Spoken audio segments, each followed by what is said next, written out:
அனைவருக்கும் வணக்கம். மழைக்காலம் வரப்போது மழையில் நனைஞ்சாலே சளி பிடிச்சிடும்னு பயந்துட்டு தங்களுடைய எல்லா முக்கியமான வேலையை ஒதுக்கி வைக்கக்கூடிய ஒரு நிலைமைக்கு தள்ளிடுது இந்த சளின்ற பிரச்சனை. அது மட்டும் இல்லாமல் உலகத்தில் ஏற்படக்கூடிய 60-70% நோய்களுக்கு காரணம் சளி நம் உடலுக்குள் தேக்கம் அடையிறது தான் அப்படிங்கிறத புரிஞ்சுக்காம சளியை சுத்தம் பண்ண வரக்கூடிய ஒவ்வொரு பாக்டீரியாவையும் ஒவ்வொரு வைரஸையும் சளிக்கான காரணியாக மாற்றி அதற்கு மருந்து எடுத்ததன் விளைவு தான் சளியை சப்ரெஸ் பண்ணோன்னே இரும்பல் வருது. இரும்பலை சப்ரெஸ் பண்ணோன்னே மூச்சு திணறலும் வீசிங்கும் ஏற்படுது. அதையும் நம்ம சப்ரெஸ் பண்ணதுனால தான் நிறையா இதயம் சம்பந்தப்பட்ட நோய்களுக்கு இன்றைக்கி நம்ம ஆளாயிட்டு இருக்கோம் அப்படின்றத புரிஞ்சுக்கணும். அப்போ சளிக்காக மருந்து எடுப்பது அப்படின்றது ரெண்டாவது விஷயம். முதல்ல சளியை உண்டு பண்ணக்கூடிய காரணிகள் உணவுகள் என்னென்னு நம்ம தெரிஞ்சுக்கிட்டா போதும். வாழ்நாள் முழுக்க சளி தொல்லை இல்லாமல் நல்லா சுதந்திரமாக மூச்சுடக்கூடிய ஒரு ஆரோக்கியமான உடலமைப்பை நாம் பெற முடியும். அதற்காக என்னென்ன விஷயங்களை நம்ம சற்று சிரத்தை எடுத்து கான்சன்ட்ரேட் பண்ணுன்ற முழுமையான தகவல் பற்றி தான் நம்ம இந்த பதிவில் பார்க்க போகிறோம். நம்முடைய உடம்பில் ஏற்படக்கூடிய எல்லா விதமான பிரச்சனைகளுக்கும் முக்கியமான காரணம் நம்முடைய நுரையீரலில் தேங்கி கிடக்கக்கூடிய சளி கழிவுகள் தான். சளி ஆட்டோமேட்டிக்காக வெளியே வந்தால் கூட நம்ம அதை சப்ரெஸ் பண்ணி உள்ளுக்குள்ளே தள்ளிடுறோம். ஸோ இந்த மாதிரி பண்ணுறதுனால அந்த சளி ஒன்று நீராக மாறி நம்ம உடம்புல வீக்கத்தை கொடுக்கும்.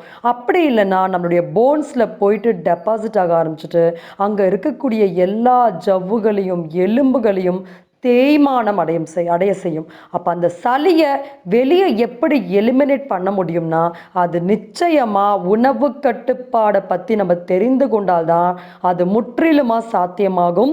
வாழ்நாள் முழுக்க சளியோ வீசிங் ப்ராப்ளமோ ஸ்னீசிங் ப்ராப்ளமோ இல்லாமல் வாழ முடியும். சரி, ஃபஸ்ட்டு நம்ம பண்ணிட்டு இருக்கக்கூடிய உணவில் இருக்கக்கூடிய தவறுகள் என்னன்னு பார்க்கலாம். ஒரு 3 ஃபுட்டை இதுக்கு நம்ம பாயிண்ட் அவுட் பண்ண முடியும்.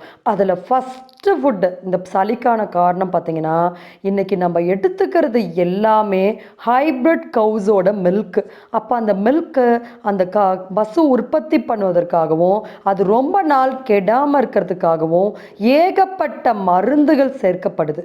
அப்போ ஆட்டோமேட்டிக்காக நம்ம உடம்பு என்ன பண்ணும், உள்ளுக்குள்ள ஏதாவது ஒரு கெமிக்கல்ஸோ டாக்ஸின்ஸோ வந்தால் உடனே அதை சளி மூலமாக தான் வெளியே தள்ளும். அதனால் அந்த காரணத்தையே தெரியாமல் பால் குடித்தா நல்லதுன்னு நிறைய பேர் பாருங்கள் மஞ்சத்தூளில் பாலை கலந்து சளி இருக்கிறவங்க குடிச்சிட்டே இருப்பாங்க.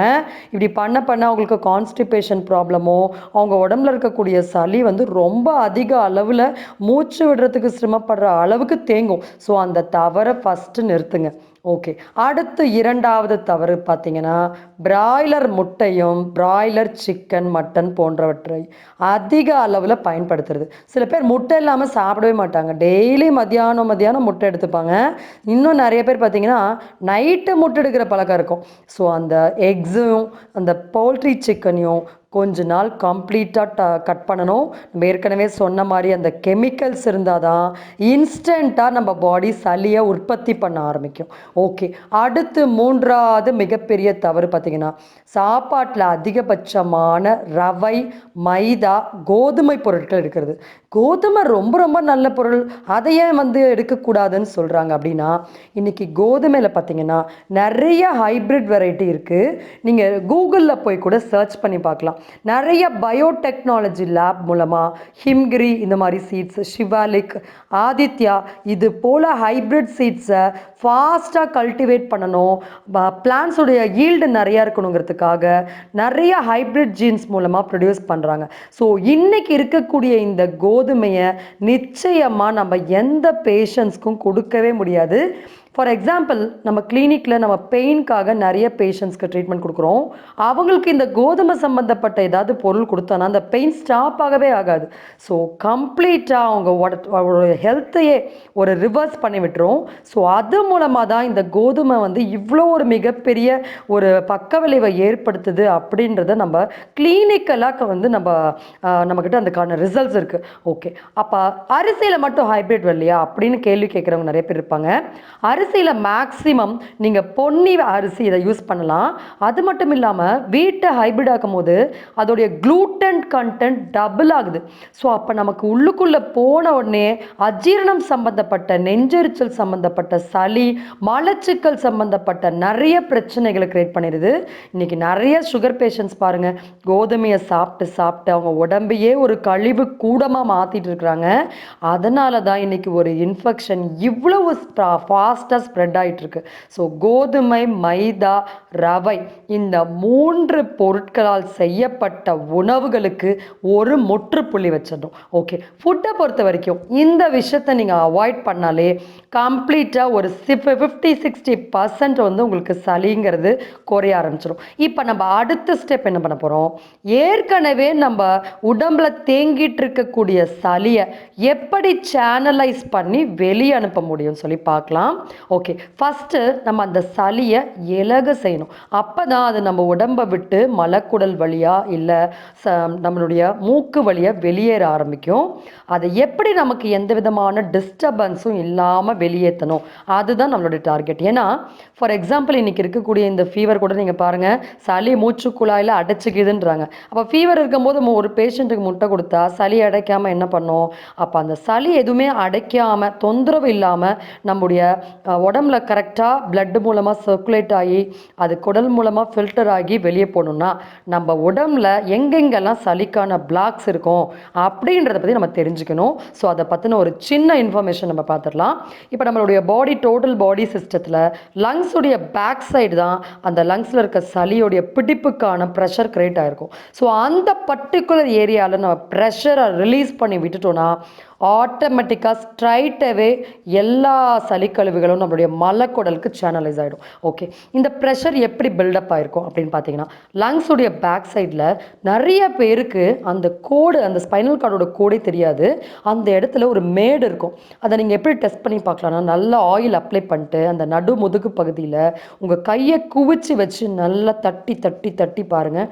இந்த சளி தொந்தரவு, வீசிங் ப்ராப்ளம் இருக்கவங்க எல்லாருக்குமே அந்த இடத்துல நல்லா தம் தம் தம் தம் தம்னு சத்தம் வரும். ஸோ அந்த இடத்துல என்ன பண்ணணும், நம்ம நல்ல ஆயில் நல்லா தடவிக்கணும்.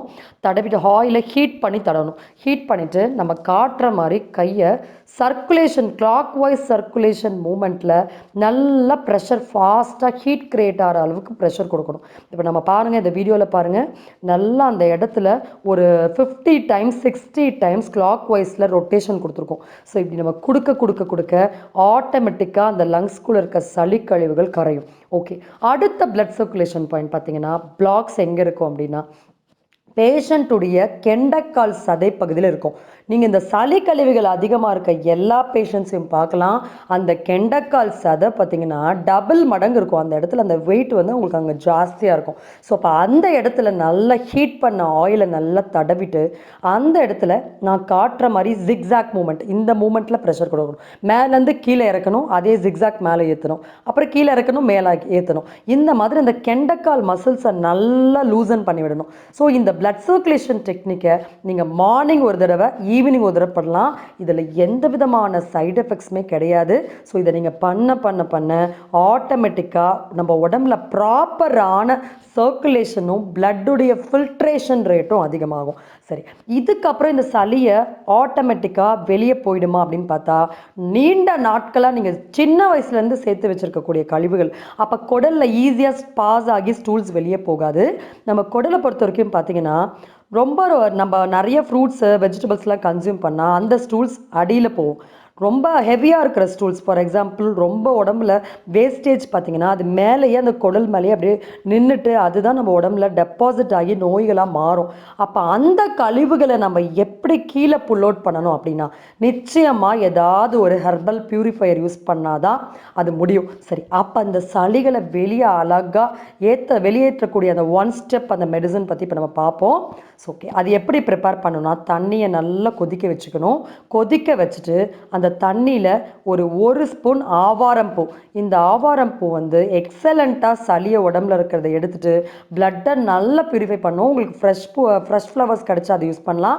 அப்படி இல்லைனா பவுடர் ஃபார்மில் கூட நீங்கள் யூஸ் பண்ணலாம். அந்த ஆவாரம் பூவை நல்லா தண்ணியில் போட்டு கொதிக்க வச்சிடணும். கொதிக்க வச்சுட்டு அதை அந்த கஷாயத்தில் வீக்லி 3 டைம்ஸ் மட்டும் ஒரு 2 spoon castor oil, 2 spoon honey, ஒரு 1/4 ஸ்பூன் மிளகு ஆட் பண்ணி எடுங்க. மற்ற நாள் பூரா நைட்டு ஆஃப்டர் ஃபுட்டில் அந்த கஷாயத்தை நல்லா கொதிக்க வச்சு மிளகுத்தூள் மட்டும் கலந்து எடுத்துகிட்டே வாங்க. காலையில் அந்த குளிர்ச்சிக்காக நம்ம திரிபலா சூரணம் எடுத்துக்கணும். ஓகே, இதை மட்டும் நீங்கள் ஒரு 1 வீக் பண்ணி பாருங்கள். கம்ப்ளீட்டாக உங்களுக்கு அந்த மோஷன் வழியாக சளி போடுறதை நீங்கள் நல்லா நோட் பண்ணலாம். இல்லை சில பேருக்கு பிளாக் கலரில் க்ரீன் கலரில் ஸ்டூல்ஸ் வந்து வெளியே போகும். ஸோ அந்த மாதிரி போயிட்டாலே உங்கள் வீசிங் ப்ராப்ளம் எல்லாமே குறைய ஆரம்பிச்சிடும். இப்போ பர்டிகுலராக நம்ம வீசிங்க்கான ஒரு நாசியா டம்பன் அப்படின்ற ஒரு சர்க்குலேஷன் பிளட்டை வந்து க்ளீன் பண்ணி அந்த சளிகள் கழிவுகளை லங்ஸ்லேருந்து வெளியேற்றுறதுக்கான ஒரு சர்க்குலேஷன் சொல்லித்தர போகிறோம். இந்த நாசியா டம்பன் எப்படி பண்ணணும்னா, இது யாரும் பயப்படவே தேவையில்லை. இதை சிம்பிளாக சொல்லணும்னா மூக்கில் எண்ணெய் விடுறது, அதை தான் நம்ம நாசியா டம்பன்னு பேஷண்ட்ஸ்க்கு கொஞ்சம் ஆயில் எக்ஸ்ட்ரா ஊற்றுவோம். நீங்கள் ஸ்டார்டிங்கில் ஊற்றும் போது கொஞ்சமாக 4 ட்ராப்ஸ் ஊற்றுங்க. ஒரு 10 நாள் ஆனதுக்கப்புறமா இந்த நாசியா டம்பன் நீங்கள் ட்ரை பண்ணணும். ஃபஸ்ட்டு நாளே போய்ட்டு நாசியா டம்பன் பண்ணக்கூடாது. 10 டேஸ் நீங்கள் டயட் எல்லாம் ஃபாலோ பண்ணிவிட்டு அதுக்கப்புறமா இந்த சர்க்குலேஷன் டெக்னிக் பண்ணுங்கள். அதுவே போதுமானது. எல்லாத்துலேயுமே நம்ம பொறுமை அப்படின்றத கடைப்பிடிச்சோன்னா நம்மை விட மிகப்பெரிய அறிவாளி உலகத்தில் யாராலுமே இருக்க முடியாது. சரி, இதை எப்படி பண்ணணும்னா, பேஷண்ட்டை நல்லா தலை கீழே படிமானமாக இருக்க மாதிரி இந்த வீடியோவில் காட்டுற மாதிரி படுக்க வச்சுக்கணும். படுக்க வச்சுட்டு ஒரு சங்கட பாலாடை மாதிரி இருந்தால் எடுத்துக்கோங்க. அப்படி இல்லைனா ஸ்பூன் யூஸ் பண்ணிக்கோங்க. நல்லெண்ணெயை நல்லா சூடு பண்ணிக்கோங்க.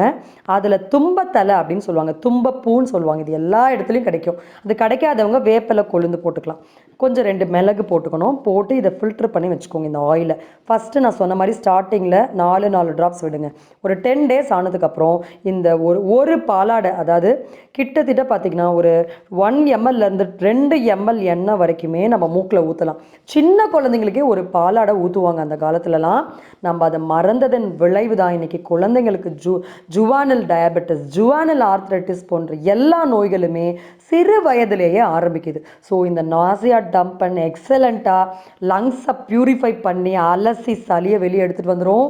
நீங்கள் எந்த விதமான ஃபீவருக்கும் பயந்து ரூம்குள்ளே கதவை சாத்திட்டு பயப்பட வேண்டிய சூழல் இல்லாமல் நீங்கள் அழகாக உங்களுடைய சளிகளை வெளியே துப்புற அளவுக்கு கொண்டு வந்து வெளியே வந்து தள்ளிடும்.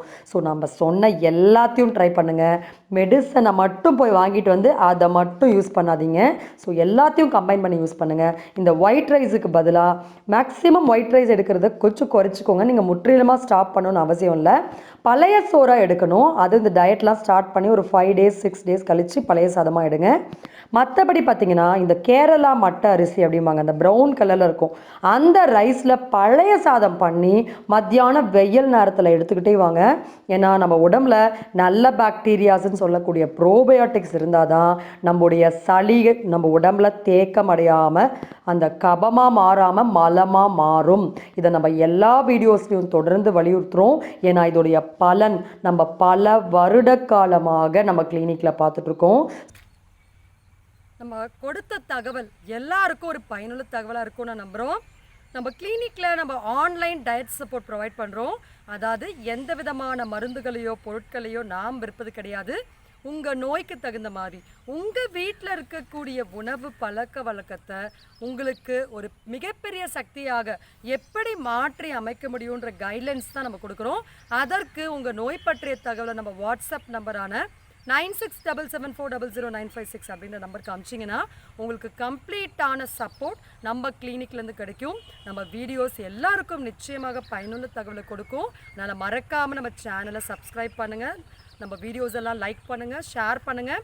உங்களுக்கு என்ன நோய் பற்றிய தகவல் வேணும், இல்லை எந்த விஷயம் பற்றிய சந்தேகம் இருந்தாலும் சரி, மறக்காமல் நம்மளுடைய கமெண்ட் செக்ஷனில் பதிவு பண்ணுங்கள். இந்த வாய்ப்பை கொடுத்த இறைவனுக்கு நன்றி கூறி வணக்கம், விடைபெறுகிறேன்.